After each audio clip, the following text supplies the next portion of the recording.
데살로니가 전서 5장 재림입니다. 첫째 대지 재림 1절에서 11절, 둘째 교회생활 12절에서 15절, 셋째 영적 생활 16절에서 22절, 넷째 천부보전 23절에서 24절, 다섯째 문안 축복 25절에서 28절입니다. 1절 형제들아, 때와 시기에 관하여는 너희에게 쓸 것이 없음은, 이 때는 세상 마지막 때의 시기는 재림할 시기를 가리킵니다. 데살로니가 교인들에게 이것들에 대해서는 더 쓸 것이 없다는 것입니다. 2절 주의 날이 밤에 도적같이 이를 줄을 너희 자신이 자세히 알미라. 주의 날은 예수님의 재림하는 날입니다. 주님의 재림하는 날이 도적같이 이른다는 것은 주 예수께서 친히 말씀하신 것인데 그들이 잘 배워서 자세히 알고 있었습니다. 예수께서 도적같이 오심으로 언제 오실는지 아무도 알지 못합니다. 도적같이 오실 주님을 우리는 믿고 늘 준비해야 하겠습니다. 주의 재림이 더디 오리라는 생각하는 사람은 도적과 같이 오신다는 말씀을 믿지 않는 사람입니다. 예수께서 지금 당장이라도 재림하실 것으로 믿고 예비하는 사람이라야 예수께서 도적같이 오실 것을 믿는 사람입니다. 3절 저희가 평안하다 안전하다 할 그때 잉태된 여자에게 해산 고통이 이름과 같이 멸망이 호련히 저희에게 이르리니 결단코 피하지 못하리라. 말세에는 온 세계가 평안하다 안전하다 하게 됩니다. 세상에 전쟁이 없고 사회가 안정되며 경제가 부흥되어 살기 좋은 세상이 되었으니 평안히 먹고 쉬고 즐기자 하며 온 세계가 노아시대와 같이 먹고 마시고 시집가고 장가들고 음란방탕할 때에 예수 그리스도께서 갑자기 오실 것을 가리킵니다. 잉태된 여자에게 해산 고통의 이름과 같이 멸망이 호련히 저희에게 임하리니 결단코 피하지 못하리라. 잉태된 여자가 해산할 날짜를 알지 못합니다. 갑자기 해산 고통이 와서 해산하는 것처럼 생각지 않은 날, 알지 못하는 날에 시간에 갑자기 예수님이 재림하심으로 이 세상에 멸망이 호련히 임하고 그 멸망에서 피하지 못합니다. 그런데 잉태된 여자의 해산할 날짜는 모르나 시기는 알 수 있습니다. 그와 같이 말세에도 모든 징조를 보아서 예수님 재림할 것을 어느 정도 알 수 있습니다. 그러나 그 날과 그 시는 아무도 모른다고 했습니다. 말세에는 모든 것이 다 잉태되는 시대가 됩니다. 첫째는 죄악이 전 세계적으로 잉태되고, 또 하나님의 심판의 징조가 보이고, 불심판의 도구가 잉태되고, 또 세계를 파멸할 요소들이 잉태되고, 또 하나님의 진노를 쌓는 각종 불의가 잉태되고, 멸망케 할 가증한 물건이 잉태됩니다. 그 잉태된 것이 점점 커 나갑니다. 예수님께서 너희가 이 모든 것을 보거든 인자가 가까이 곧 문 앞에 이른 줄 알라고 했습니다. 그 모든 것을 보거든 하는 것은 시대를 분별할 줄 알고 징조를 볼 줄 아는 사람이 되라는 것입니다. 잉태된 그것이 커 나가니까 반드시 해산할 수밖에 없습니다. 욕심이 잉태한 즉 죄를 낳고 죄가 장성한 즉 사망을 낳는다고 했습니다. 야고보서 1장 15절. 잉태된 그것들이 자라나면 하나님의 심판이 반드시 오게 되어 있습니다. 노아 시대에도 사람들의 죄악이 관영함으로 심판했습니다. 지금은 유브라데 강이 말라서 교회와 세상을 구별할 수 없게 되었습니다. 초대교회와 같은 참교회를 찾아보기 어렵게 되었습니다. 사람들이 하나님을 떠나서 바벨탑을 쌓고 하나님이 죽었다고 하며 우상이 가득하고 하나님보다 사람을 더 높이는 인본주의가 사람들의 생각을 지배하고 있습니다. 이렇게 죄악이 관영하니 하나님의 진노가 쏟아져 내려오지 않을 수 없게 되었습니다. 4절 형제들아, 너희는 어두움에 있지 아니하매 그날이 도적같이 너희에게 임하지 못하리니. 신자들은 원칙으로 빛에 속한 자이므로 어두움에 있는 자가 아닙니다. 도적같이 임하지 못한다 했는데, 이전에는 주의 날이 도적같이 임한다고 했는데 여기서는 도적같이 임하지 못한다고 했습니다. 이 두 절의 내용은 다음과 같습니다. 일반적으로는 어두움에 있는 자에게나 잠자는 자에게는 도적같이 오고 깨어 빛 가운데 있는 자에게는 도적같이 임하지 못한다는 뜻입니다. 믿는 사람은 낮에 속했기 때문에 원칙적으로는 주님이 도적같이 임하지 않습니다. 신앙이 깨어있는 성도는 모든 징조를 보고 주님의 재림할 때가 가까운 줄 알고 만반의 준비를 하고 기다리기 때문에 언제 오든지 도적이 온 것처럼 이외의 사건이 될 수가 없는 것입니다. 예수를 믿는 자라 할지라도 신앙이 잠자고 술 취하고 있으면 뜻하지 않은 날, 알지 못하는 시간에 예수님이 도적같이 오시게 됩니다. 그러나 깨어서 준비하고 주님 재림을 기다리는 성도에게는 주님이 알게 오십니다. 노아에게 홍수가 임할 것을 70년 전에 알게 하셨고 홍수 내리기 7일 전에 다시 알게 해주셨습니다. 아모스 3장 7절에는 주 여호와께서는 자기의 비밀을 그 종 선지자들에게 보이지 아니하시고는 결코 행하심이 없으시리라 하고 했습니다. 그러므로 주의 재림이 성도에게 도적같이 임하지 못한다는 말은 알게 해주고 온다는 뜻이 있습니다. 알게 해주시되 그날과 그때는 알지 못한다. 때와 시기는 아버지만 알고 아무도 알지 못한다는 것입니다. 그러면 어떻게 알게 해주시는가?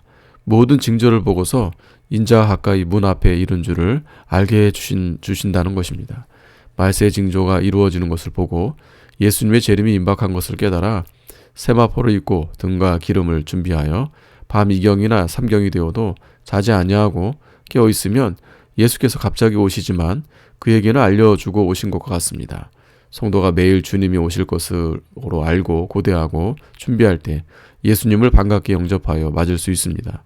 그러므로 깨어 항상 준비하고 매일 주님의 재림을 기다리는 신앙을 가진 성도가 복이 있는 자입니다. 5절 너희는 다 빛의 아들이요 낮의 아들이라 우리가 밤이나 어두움에 속하지 아니하나니. 너희는 다 빛의 아들이라 했습니다. 신자들은 다 빛의 아들입니다. 하나님은 빛이시며 복음도 빛입니다. 복음을 믿고 하나님의 자녀가 된 자는 빛의 아들입니다. 6절 그러므로 우리는 다른 이들과 같이 자지 말고 오직 깨어 근신할지니라. 그러므로 신자는 자지 말고 깨어 근신하고 빛 가운데로 걸어가야 합니다. 그러나 신자가 잠자는 때도 있습니다. 아무리 신앙이 좋은 사람이라 해도 잠들면 전에 깨어있던 신앙이 다 없어집니다. 엘리야가 로뎀나무 아래 누워서 하나님께 죽여달라고 하는 것은 신앙이 잠든 증거입니다. 요나가 니느웨 성 밖에서 박넝쿨이 시들어지고 일광이 쪼여 괴로울 때 하나님께 죽여달라고 기도하는 것도 신앙이 잠든 증거입니다. 하나님께 죽기를 구하는 자체가 신앙적인 기도가 아닙니다. 과거에는 그런 기도를 하지 않았는데 신앙이 잠들어서 실패와 낭만과 절망 가운데 빠져 쓰러지고 넘어진 것입니다. 잠든 가운데 있는 엘리야를 그대로 두면 망하겠기에 하나님께서 천사를 보내어 깨워주셨고 또 신앙이 잠든 요나에게 하나님이 찾아가서 깨워주셨습니다. 이렇게 아무리 믿음이 좋은 사람들이라 해도 가다가 잠드는 때가 있습니다. 세례 요한도 신앙에 잠이 들었었습니다. 그가 제자들을 예수님께 보내어 오시리가 선생님이니까 아니면 우리가 다른 사람을 기다리오리까 하고 물어봤습니다. 이 말은 예수님께서 메시아인가 아닌가를 묻는 말입니다. 세례 요한이 처음에는 예수님을 확실히 알고 세상 죄를 지고 가는 하나님의 어린 양이로다. 그분이 하나님의 아들이다. 나는 그의 신들매 풀기도 감당치 못하겠노라 분명히 증거했습니다. 그런데 그가 감옥에 갇혀서 수개월 고생하는 중에 잠이 들어 희미해지고 의아한 마음이 생겨서 예수님이 그리스도인가 아닌가 하고 혼미해졌습니다. 이것이 잠든 증거입니다. 자지 말고 잠잔다는 것은 신자가 육으로 기울어진 것입니다. 영으로 사는 생활은 깨어있는 것입니다. 세상에 빠져 향락주의로 나가고 방종하고 방탕주의로 나가는 사람도 잠든 것입니다. 깨어 영혼이 벌떡 일어나 육을 이기고 영으로 사는 것입니다. 육신으로 살던 사람이 영으로 사는 것이 깨는 것이고 낙마하던 사람이 영적 신앙으로 돌아서서 소망 중에 즐거워하는 것이 깨는 것이고 또 진리에 대해서 의아심을 품었으나 진리를 영으로 깨닫는 것이 깨어나는 것입니다. 성경 말씀의 말세에는 깨어나라고 강조한 말씀이 많이 있습니다. 근신할지라. 근신은 취하는 생활이나 방종의 생활에 반대되는 것으로 경성, 경건, 극기 생활을 가리킵니다. 신자는 자유방종하는 생활을 끊어버리고 근신하는 생활을 해야 합니다. 자기를 제어하고 이기고 모든 것을 참고 견디며 자기를 쳐서 말씀에 복종시키는 경건의 길을 걸어가는 것이 근신하는 것입니다. 7절 자는 자들은 밤에 자고 취하는 자들은 밤에 취하되. 자는 자들은 밤에 자라 있습니다. 낮에는 자지 않는 것이 원칙입니다. 신자는 낮에 섰겠지만 신자도 잠자는 때가 있습니다. 그것은 낮잠을 자는 것입니다. 낮잠 자는 자에게는 그 낮도 밤과 같습니다. 잠들었으니 낮에 밝은 빛을 보지 못하고 어둠 가운데 지냅니다. 그런 자에게는 예수님이 도적같이 오십니다. 취하는 자들은 밤에 취하되 그 당시에는 낮에는 술을 마시지 않았고 밤에 취하는 것이 상례였습니다. 성도는 낮에 속한 자이니 취하지 않는 것이 원칙입니다. 그러나 성도 중에도 세상에 취하고 물욕, 정욕, 사욕에 취하는 자가 있으므로 취하지 말라고 권면했습니다. 8절 우리는 낮에 속하였으니 근신하여 믿음과 사랑의 흉배를 붙이고 구원의 소망의 투구를 쓰자. 낮에 속하였으니 근신하여 믿음과 사랑의 흉배를 붙이고, 흉배는 군인이 가슴을 보호하기 위해서 가죽으로 저고리 같은 것을 만들어 앞뒤에는 쇠를 대서 만든 것인데, 성도는 믿음과 사랑을 정면에 내대고 나가야 마귀의 화전을 막고 신앙으로 전진할 수 있습니다. 모든 것을 믿음으로 하지 않을 때에는 마귀에게 패하고 모든 사람과 원수까지라도 사랑하지 못하면 마귀의 공격을 막을 수 없고 승리의 길을 걸어갈 수 없습니다. 예수님이 십자가상에서 원수를 사랑하여 기도해 주셨고, 스데반도 순교당하면서 돌로 치는 사람들을 사랑하여 기도해 주었습니다. 에베소서 6장 14절에도 의의 흉배를 붙이라 했습니다. 하나님의 말씀은 의입니다. 우리는 하나님의 의로운 말씀을 정면에 내대고 전진하여야만 원수가 꼼짝하지 못합니다. 만일 스데반이 자기를 죽이는 원수를 조금이라도 미워했다면 하늘문이 열렸던 것이 닫히고 흑암 속에 빠져 예수님이 보이지 않았을 것입니다. 그러나 스데반이 그들을 불쌍히 여기고 그들을 위하여 사랑의 기도를 했기 때문에 하늘문이 열렸고 얼굴이 천사의 얼굴과 같이 되었습니다. 이 세상에 사랑하지 못할 사람이 한 사람이라도 있으면 마귀의 화살에 맞아 흑암을 만나고 하나님과 교통이 막히고 생명의 역사가 끊어지게 됩니다. 구원의 소망의 투구는 전쟁에 참여한 병사들이 머리를 보호하기 위해 쓰는 방어용 무기입니다. 신자가 하나님께 대한 소망을 견고히 갖는 것은 전쟁에서 투구를 쓴 것과 같아서 환난 중에서도 생명을 보존합니다. 소망의 인내가 견고하지 못한 자는 큰 환난이 올 때 넘어지기 쉽습니다. 9절 하나님이 우리를 세우심은 노하심에 이르게 하심이 아니요 오직 우리 주 예수 그리스도로 말미암아 구원을 얻게 하신 것이라. 하나님이 우리를 세우심은 하나님이 신자들을 구원해 놓으신 것을 말합니다. 하나님이 우리를 예수 그리스도의 피로 값주고 구원해 놓으셨습니다. 노하심에 이르게 하심이 아니요 성도가 시험에 빠져 범죄하면 하나님이 노하십니다. 하나님이 우리를 구원하신 목적은 우리가 하나님을 노하시게 하려고 하심이 아니요 기쁘시게 하려고 하신 것입니다. 10절 예수께서 우리를 위하여 죽으사 우리로 하여금 깨든지 자든지 자기와 함께 살게 하려 하셨느니라. 예수께서 우리를 위하여 죽으사 우리를 구원해 주신 또 한 가지 목적은 우리가 살든지 죽든지 예수 그리스도와 같이 살게 하려는 것입니다. 깨든지라는 것은 살든지 뜻입니다. 부활하는 것을 가리키기도 합니다. 자든지는 죽든지의 뜻입니다. 성도는 사나 죽으나 주를 위해 살고 주와 같이 살아야 합니다. 로마서 14장 8절에 우리가 살아도 주를 위해 살고 죽어도 주를 위해 죽나니 그러므로 사나 죽으나 우리가 주의 것이로다 했습니다. 로마서 14장 7절에도 우리 중에 누구든지 자기를 위하여 사는 자가 없고 자기를 위하여 죽는 자도 없다고 했습니다. 이렇게 사는 것이 참된 성도입니다. 교육자도 자기를 위해서 교회 일 보는 것은 싹군 목자입니다. 자기를 위해서 하는 것은 아무리 예배당을 크게 짓고 교회 사업을 많이 해도 나무와 풀과 짚으로 지은 것이므로 반드시 그 공력이 불에 타 없어질 것입니다. 성경 말씀대로 한 것도 자기를 위해 한 것이면 나무와 풀과 짚으로 지은 것이기 때문에 반드시 불에 타 없어집니다. 금은 보석으로 지은 것은 주를 위하여 하는 것이요 주의 인도를 받아 주의 말씀대로 주님의 주시는 힘으로 한 것입니다. 이렇게 한 것은 공력이 불타지 않고 상을 받습니다. 11절 그러므로 피차 권면하고 피차 덕을 세우기를 너희가 하는 것 같이 하라. 성도가 덕을 세우는 것이 중요합니다. 믿음의 덕을 더하라고 했는데 덕이 없는 신자는 다른 사람에게 유익을 주지 못합니다. 교회는 사랑과 덕이 있어야 모든 사람에게 유익하게 합니다. 방언이나 성령의 은사로 하는 일들일지라도 교회의 덕이 되지 않을 때에는 하지 말라고 했습니다. 성도 상호 간에 피차 권면하여 덕을 세우도록 하여야 합니다. 12절 형제들아 우리가 너희에게 구하노니 너희 가운데 수고하고 주 안에서 너희를 다스리며 권하는 자들을 너희가 알고. 수고하고 주 안에서 너희를 다스리며 권면하는 자는 교육자를 가리킵니다. 알고 그 뜻은 그들의 권위를 승인하고 순종하며 알아주라는 뜻입니다. 교역자는 복음과 교회를 위하여 전폭을 다 쏟아 부어 주를 위하여 수고하는 자들입니다. 그러므로 그 교역자가 개인 생활이나 가정 생활에 어려운 일이 없도록 교인들이 잘 살펴보고 도와줘야 합니다. 그것은 예수님을 도와주고 예수님을 대접한 것과 같은 상을 받습니다.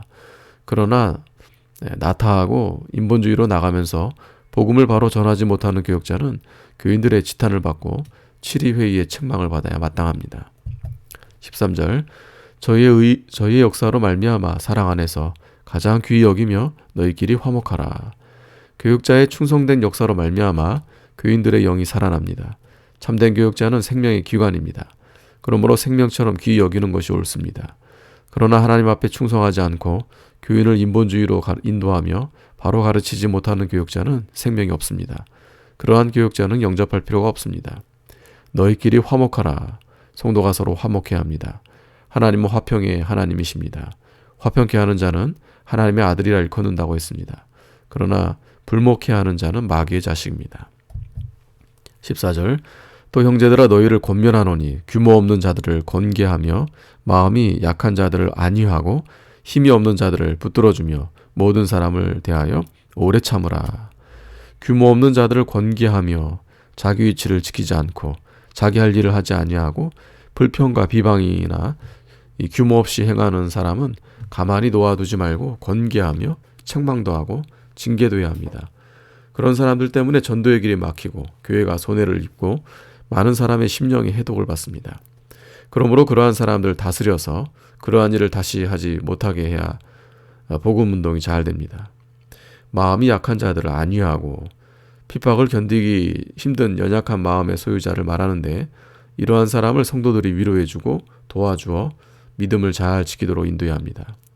힘이 없는 자들을 붙들어주며 자력으로 믿는 일을 잘 못하고 진보가 없는 자들을 기도와 격려와 여러 면으로 도와주어서 믿음의 다른 박질을 잘하게 하는 일은 하나님이 기뻐하시는 일입니다. 15절 삼가 누가 누구에게든지 악으로 악을 갚지 말게 하고 오직 피차 대하든지 모든 사람을 대하든지 항상 선을 쫓으라. 악으로 악을 갚지 말고 다른 사람이 우리에게 악으로 대할 때에도 우리는 악으로 대하지 말아야 합니다. 서로 물고 먹으면 피차 멸망합니다. 손으로 악을 이기는 것이 성도의 지혜입니다. 성도가 악으로 악을 갚는 것은 악을 행하는 그 사람과 같은 악을 행하는 것이 됩니다. 그렇게 되면 피차 진리와 신앙에서 떠난 것이 되고 둘 다 망할 것이 됩니다. 그러므로 어떤 사람이 나에게 악을 행하더라도 나는 나의 할 도리만 정당하게 해나가야 합니다. 요셉의 형들이 시기하여 요셉을 죽이려 하다가 애굽에 팔아 버렸으나 요셉은 그 형들에게 언제나 선으로 대했고 범사에 정당하게 자기 책임을 감당했습니다. 형들은 붙인 야곱이 죽은 후에 요셉이 보복하지 않을까 두려워하여 요셉에게 와서 부친의 말씀을 하면서 용서를 구할 때 요셉이 염려하지 마소서 나는 당신과 당신의 자녀를 기르리이다 하고 울면서 위로해주고 자기의 책임을 다하겠다고 했습니다. 다른 사람이 나에게 악을 행할 때 내가 그 사람을 사랑하고 그 사람에 대한 나의 책임을 다하는 것이 힘든 일입니다. 그러나 성도가 그 힘든 일을 해야만 하나님의 아들의 자격이 있습니다. 해방 후 평북 천태동 교회에 김경숙 집사가 있었습니다. 그 남편이 공산당이어서 부인이 교회 다니는 것을 몹시 반대하고 싫어했습니다. 하루는 자기 부인이 교회에 갔다 오는 것을 지키고 있다가 대문간에서부터 머리채 잡고 방에 끌고 들어가면서 빨래 방망이로 거의 죽을 만큼 때렸습니다. 그런데 하나님이 김경숙 집사를 보호하여 죽지는 않았습니다. 그 이튿날 김경숙 집사는 아침에 일찍 일어나서 예배당에 가서 새벽 기도를 마치고 조반을 지어가지고 남편에게 공손히 밥상을 차려드리며 아내의 도리와 책임을 정당하게 다했습니다. 그때 남편이 감동을 받아서 과연 하나님이 살아계시는구나. 하나님이 살아계시지 않으면 그렇게 때려서 죽게 만들어 놓은 사람이 어떻게 살아났겠는가. 또 그렇게 죽도록 때린 남편을 어떻게 미워하지 않고 사랑할 수 있겠는가 하고 그 후로 그 남편이 예수님을 믿게 되었다고 합니다. 이와 같이 성도는 항상 모든 사람을 대하여 선을 쫓아야 하나님의 뜻을 이루는 것입니다. 16절 항상 기뻐하라. 이 세상에는 항상 기뻐할 일만 있는 것이 아닙니다. 근심과 걱정된 일, 번민과 고통스러운 일, 가슴 아프고 억울하고 눈물 흘린 일이 많이 있습니다. 그런데 어떻게 항상 기뻐할 수 있을까? 항상 기뻐하는 방도는 영적 세계에서 살아야 합니다. 영의 세계는 항상 기쁜 세계입니다. 성도가 육신 중심으로 살면 항상 기뻐할 수 없으나 영의 세계에 들어가서 그리스도 안에서 살면 항상 기쁩니다.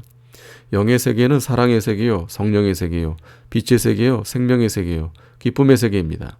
이것은 다 같은 세계요, 한 세계입니다. 거기에는 턱걸만큼도 어둠도 없고 슬픔도 없습니다. 그 세계는 이 세상을 초월한 세계요, 나와 세상은 간 곳 없고 구속의 주만 보이는 세계입니다. 사람이 이 땅에 걸어가면 강과 산이 있고 나무와 돌이 있어서 발에 걸려 넘어지게 하는 것이 많고 또 구름이 덮여서 해와 달이 보이지 않고 비나 눈이 오는 때가 있습니다. 그러나 비행기를 타고 높이 올라가서 구름 위로 가면 거기는 아무 장애를 받지 않고 1월이 명량한 세계에서 항상 상쾌하게 갈 수 있습니다. 영의 세계에서 걸어가는 자는 이와 같으므로 항상 기뻐할 수 있습니다. 항상 성도는 영적 시온산 정봉으로 높이 올라가 신령한 세계에서 살아야 근심의 구름, 욕심의 유혹의 구름, 시험과 흑암의 구름이 없고 영의 빛이 찬란하고 이 기쁨이 충만합니다. 이 세상의 근심과 걱정, 고통, 불만이 들어올 때 영적 세계 곧 그리스도 안에 깊이 들어가면 한숨이 변하여 기쁨이 되고 두려움이 변하여 노래가 됩니다. 거기에는 언제나 기쁘고 즐겁고 평안합니다. 17절 쉬지 말고 기도하라. 언제나 주님과 영적 교통하는 생활을 하라는 뜻입니다. 어떤 사람은 이는 언제나 마음으로 하나님께 늘 기도하는 것이다 라고 해석합니다. 밥할 때에는 내 마음이 불붙게 해주십시오 라고 기도하고, 식사할 때는 영양식도 먹게 해주셔서 기도하고, 산에 올라갈 때에는 내 영적 생활이 올라가게 해주셔서 하고 기도하고, 세탁할 때에는 내 마음이 깨끗하게 해주옵소서 기도하는 것이라는 것입니다. 무슨 일을 하든지 마음으로 언제나 기도하는 것이 좋습니다. 그러나 쉬지 않고 기도하는 참뜻은 하나님과 영적 교통이 계속되는 것을 가리킵니다. 기도는 마음으로 하고 영으로 해야 합니다. 영적 교통이 없는 기도는 생명이 없습니다.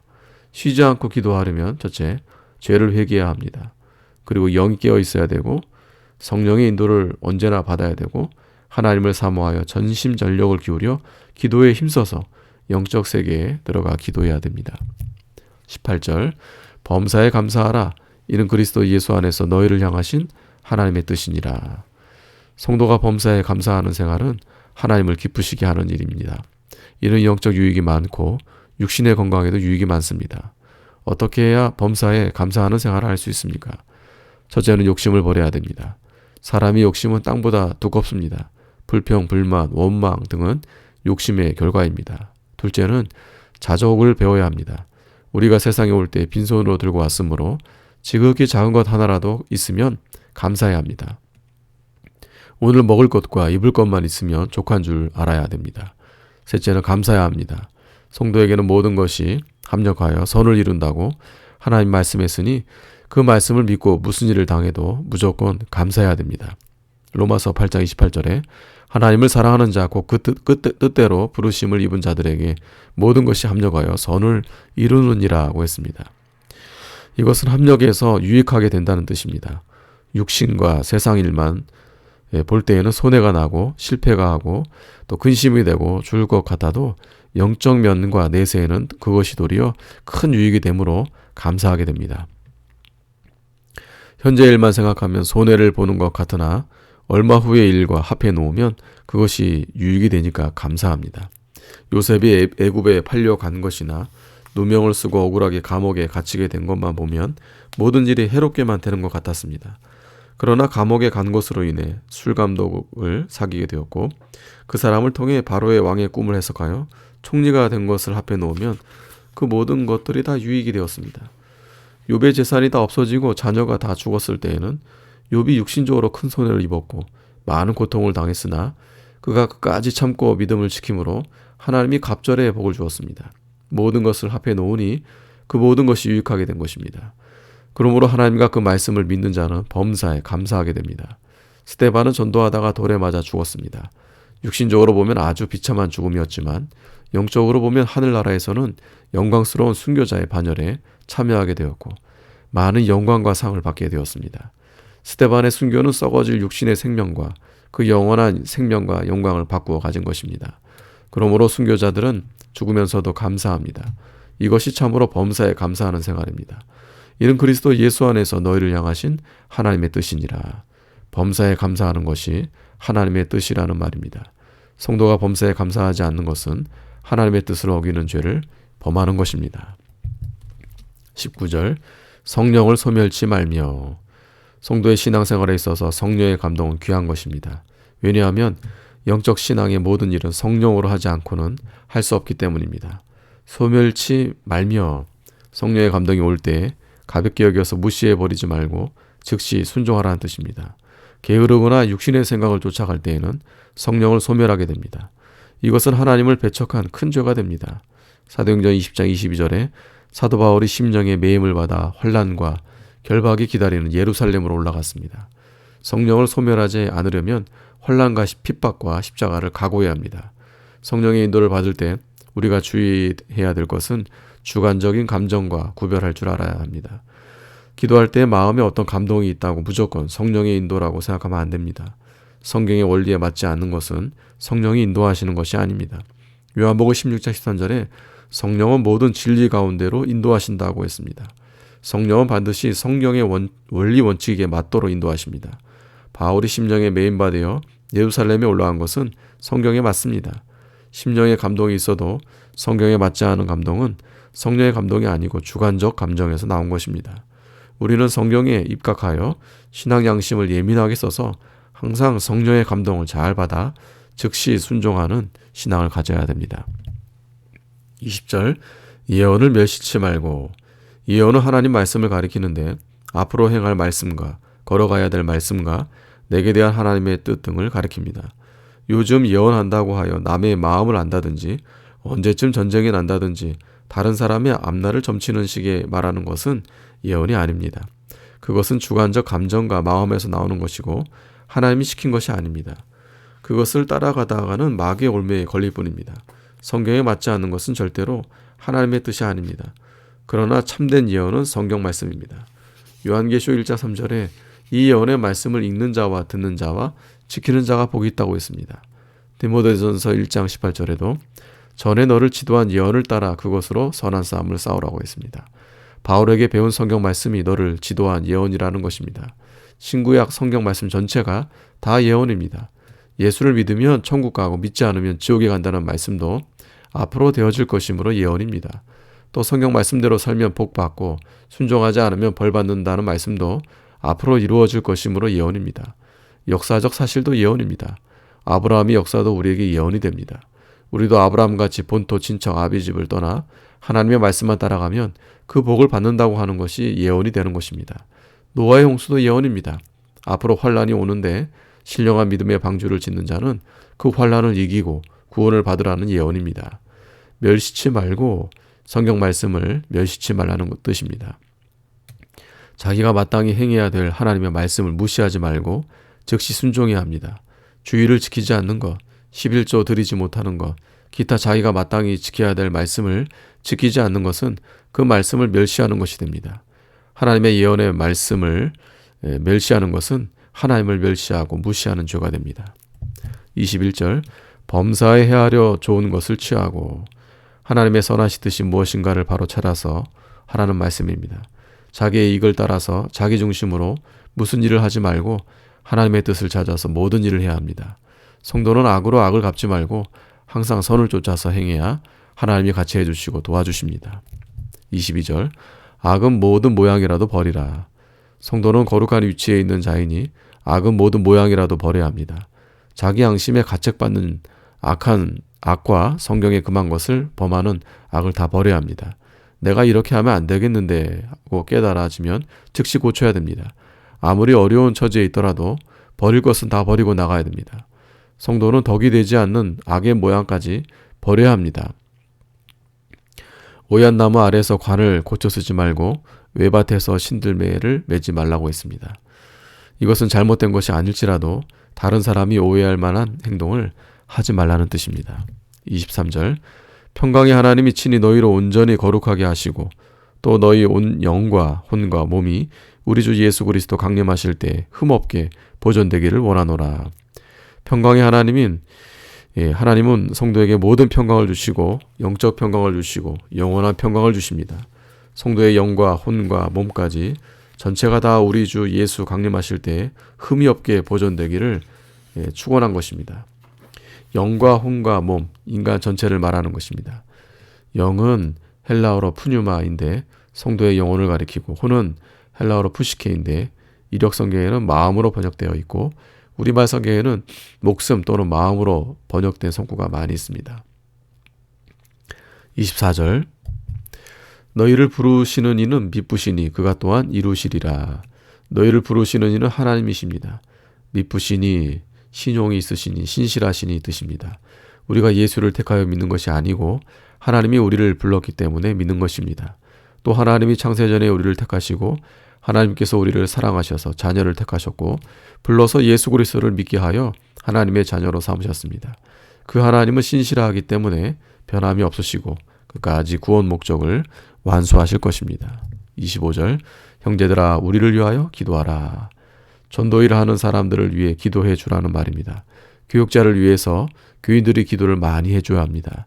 교육자를 위해서 기도해 주면 하나님의 일이 잘 되어 나가고 교인들이 복을 받습니다. 26절, 거룩하게 입맞춤으로 모든 형제에게 문화하라. 친절한 사랑의 인사를 하라는 말입니다. 초대교회에서는 남자는 남자와 입맞추고 여자는 여자와 입맞추며 인사를 했습니다.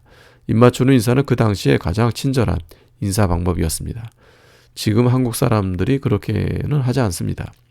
성도는 어디서나 그 지역에서 하는 인사 방법을 하되 사랑으로 친절하게 인사하기를 힘써야 합니다. 사랑으로 친절하게 인사하지 않을 때 상대방이 섭섭한 생각이 들어가서 그 사람을 잃어버리는 경우가 있습니다. 27절, 내가 주를 힘입어 너희를 명하노니 모든 형제에게 이 편지를 읽어 들리라. 이 편지를 읽고 자기만 아는데 그치지 말고 모든 사람에게 읽어 주라는 것입니다. 우리가 성경 말씀 배운 것을 다른 사람에게 계속 말해주고 가르쳐야 합니다. 만일 전하지 않으면 화가 있다고 했습니다. 그러면 듣는 사람도 유익을 보고 자기도 유익을 봅니다. 28절, 우리 주 예수 그리스도의 은혜가 너희에게 있을지어다. 항상 예수 그리스도의 은혜 속에 있는 것이 중요합니다. 바울은 교인들에게 항상 예수 그리스도의 은혜가 있기를 축원하였습니다. 아멘.